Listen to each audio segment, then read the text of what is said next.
Hello friends, welcome to my channel. आज हम लोग रामायण का 4th कांड पढ़ेंगे। जिन लोगों ने रामायण का पाठ बालकांड, अयोध्याकांड, अरण्यकांड नहीं पढ़ा है, डिस्क्रिप्शन बॉक्स में लिंक है, वे देख सकते हैं। किष्किंधाकांड में हम लोग जानेंगे श्री राम, हनुमान और सुग्रीव मिलन, सुग्रीव का दोहक सुनना, बाली का उद्धार, सीता जी की खोज के लिए सभी का प्रस्थान और जामवंत का हनुमान को बल स्मरण कराना उल्लेखित है। आज हम लोग किष्किंधाकांड का फर्स्ट टॉपिक पढ़ेंगे, राम और सुग्रीव की मित्रता। चलिए तो स्टार्ट करते हैं। वसंत ऋतु होने से वन में तरह तरह के फूल खिल रहे थे। उन पर भौरे मंडरा रहे थे। आम पर कोयल कूकती थी, वन में मोर नाचते थे और सरोवरों में कमल खिले थे। सीता के न रहने पर राम को वन की यह शोभा बड़ा दोहक दे रही थी। अब वे ऋष्यमुख पर्वत को ओर बढ़े। ऋष्यमुख पर्वत पर से सुग्रीव ने देखा कि 2 धनुर्धर वीर पर्वत की ओर चलते आ रहे हैं। उसको शंका हुई कि कहीं बाली ही ने तो उन्हें नहीं भेजा। बाली उसका बड़ा भाई था और उसे मार डालना चाहता है।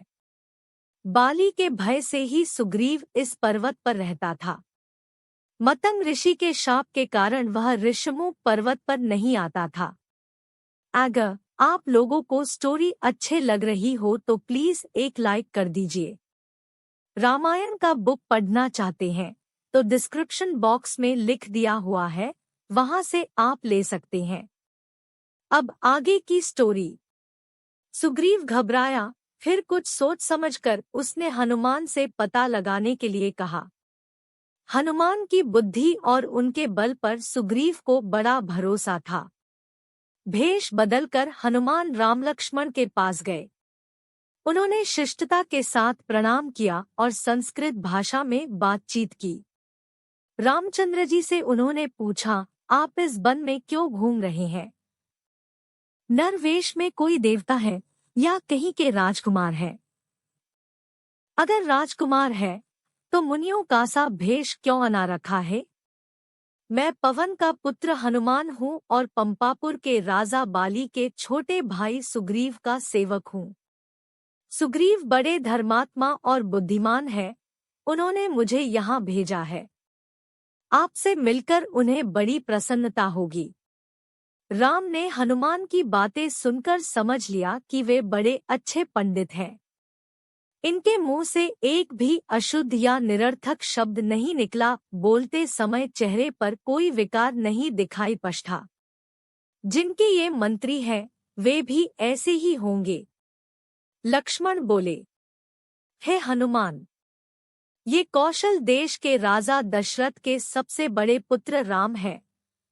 मैं इनका छोटा भाई लक्ष्मण हूँ। पिता की आज्ञा से हम 14 वर्ष को वन में रहने के लिए निकले हैं। साथ में भाई राम की धर्म पत्नी राजा जनक की पुत्री सीताजी भी थी। पंचवटी के आश्रम से कोई दुष्ट राक्षस उन्हें उठा ले गया है। उन्हीं को हम खोज रहे हैं। कबंध ने सुग्रीव की प्रशंसा की थी। उनकी सहायता मिल जाए तो काम बने। हनुमान ने समझ लिया कि राम और सुग्रीव दोनों की दशा समान है। दोनों को एक दूसरे की मदद चाहिए, इसलिए दोनों में मित्रता हो सकती है। यह सोचकर राम लक्ष्मण को उन्होंने अपने कंधों पर बैठाया और उछलते कूदते और छलांग भरते हुए ऋष्यमृग पर्वत के शिखर पर जा पहुँचे। हनुमान ने सुग्रीव को राम का सारा हाल बताया और राम को सुग्रीव का। फिर आग को साक्षी करके दोनों की मित्रता कराई। राम ने कहा कि हम अग्निदेव के सामने प्रतिज्ञा करते हैं कि आज से तुम हमारे मित्र हुए। तुम्हारे सुख दुख को हम अपना सुख दुख मानेंगे। उपकार करना मित्र का लक्षण है और अपकार करना शत्रु का। सुग्रीव ने भी ऐसी ही शपथ ली। राम और सुग्रीव में बातें होने लगी। हनुमान ने चंदन की एक फूली हुई टहनी लक्ष्मण को दी। सुग्रीव ने सीता की खोज कराने का आश्वासन दिया और फिर सीताजी के गहनों की पोटली लाकर दिखाई। राम ने उन्हें तुरंत पहचान लिया। आपने अगर बालकांड, अयोध्याकांड, अरण्यकांड पढ़े हैं तो प्लीज एक लाइक कर दीजिए। लक्ष्मण से भी उन्होंने पूछा। लक्ष्मण ने उत्तर दिया कि कानों के कुंडल और बाजूबंद के बारे में तो मैं कुछ नहीं कह सकता, नूपुरों को अवश्य पहचानता हूँ कि वे सीता माता के ही है। नित्य सवेरे चरण छूते समय उन्हें मैं देखता था। विभ हनुमंत उभय दिशि की सब कथा सुनाई। प्रावक साखी देई करी जोरी प्रीति दृढ़ाद। आभूषणों को देखकर राम शोक सागर में डूब गए। तब सुग्रीव ने उनको धीरज बंधाया और कहा कि मैं हर प्रकार से आपकी सहायता करूंगा। सीताजी अवश्य मिलेंगी। विपत्ति में सहायता देने वाला सच्चा मित्र होता है।